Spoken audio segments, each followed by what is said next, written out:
একটা দেশের সামাজিক, রাজনৈতিক, অর্থনৈতিক আর আইন শৃঙ্খলা পরিস্থিতি থেকে সে দেশের জনগণের মন মানসিকতার পরিচয় পাওয়া যায়। এই পরিচয় আরও স্পষ্ট হয় সে দেশের জনগণের নেতা নির্বাচনের সংস্কৃতি দেখে। নেতারা হচ্ছে দেশ এবং জাতির পরিচালক। তাদের চিন্তা, ভাবনা, ধ্যান, ধারণা, তত্ত্ব ও দর্শন অনুযায়ী রাষ্ট্র পরিচালিত হয়, সেটা তারা সরকার বা বিরোধী দল যেখানেই থাকুক না কেন। পৃথিবীর প্রতিটা দেশ উন্নত হয়েছে সৎ, নীতিবান এবং দেশপ্রেমিক ব্যক্তিদের নেতা নির্বাচিত করার মাধ্যমে। রাশিয়া, চীন, কিউবা, সিঙ্গাপুর, লিবিয়া এবং মালয়েশিয়ার জনগণ লেনিন, মাও Zedong, fiddle Castro, Li কুয়ান you, Gaddafi এবং মহাথির মোহাম্মদের মতো সৎ, নীতিবান এবং দেশপ্রেমিক ব্যক্তিদের নেতা নির্বাচিত করার মাধ্যমেই তাদের দেশকে উন্নত করেছে। অন্যদিকে স্বাধীনতার পর থেকেই বাংলাদেশের জনগণ সবচেয়ে নষ্ট, নিকৃষ্ট এবং দুর্নীতিবাজ অপরাধীদের নেতা নির্বাচিত করে আসছে। বড় চোর, ডাকাত, দুর্নীতিবাজ, খুনি, ঋণখেলাপি, বিদেশে টাকা পাচারকারী, ঘুষখোর, লম্পট ও মিথ্যাবাদী ছাড়া এদেশের জনগণ কোনো সৎ নীতিবান লোককে তাদের নেতা নির্বাচিত করতে পারেনি। গ্রামের ইউনিয়ন পরিষদ থেকে শুরু করে রাষ্ট্রের সর্বোচ্চ পর্যায়ে সর্বত্র এই অবস্থা দেখা গেছে। এইসব লোক নেতা হওয়ার কারণেই স্বাধীনতার 52 বছর পরও বাংলাদেশ একটা উন্নত দেশে পরিণত হতে পারেনি। প্রাচীনকাল থেকে আজ পর্যন্ত এদেশে কোনো সৎ, নীতিবান এবং দেশপ্রেমিক নেতা সৃষ্টি না হওয়ার একমাত্র কারণ হচ্ছে এদেশের জনগণের পরশ্রীকাতর মানসিকতা।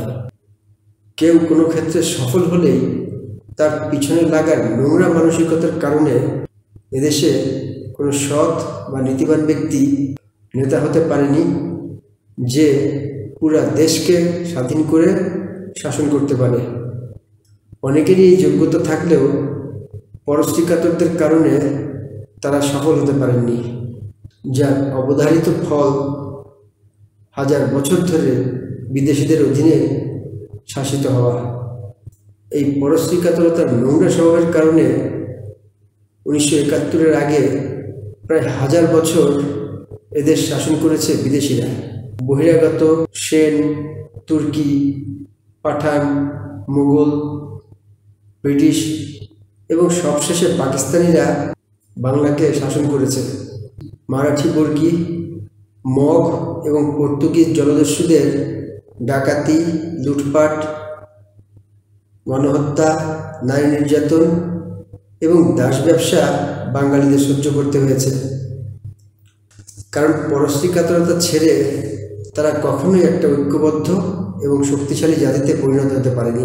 সংখ্যা অনেক বেশি হওয়ার পরও পরশ্রীকাতরতার কারণে সৃষ্ট দলাদলি, অনৈক্য ও বিভেদের কারণে তারা এইসব বিদেশি আক্রমণকারীর বিরুদ্ধে কোনো প্রতিরোধ গড়ে তুলতে পারেনি। এ কারণেই তারা 1000 বছর বিদেশের দ্বারা শোষিত হয়েছে। তাদের এই পরশ্রীকাতরতার কারণে সৃষ্ট এই অনৈক্য, বিভেদ ও বিশৃঙ্খলার কারণেই এদেশে ব্রিটিশ শাসনের শুরু হয়েছিল। কিন্তু দুঃখের বিষয় হচ্ছে স্বাধীনতার এত বছর পরও এদেশের জনগণের চরিত্রের কোনো পরিবর্তন হয়নি। এখনও তারা বিভিন্ন দলে বিভক্ত হয়ে দলাদলি, সংঘাত এবং সংঘর্ষ করছে। অথচ এদেশের 99% মানুষ একই জাতির লোক এবং একই ভাষাভাষী।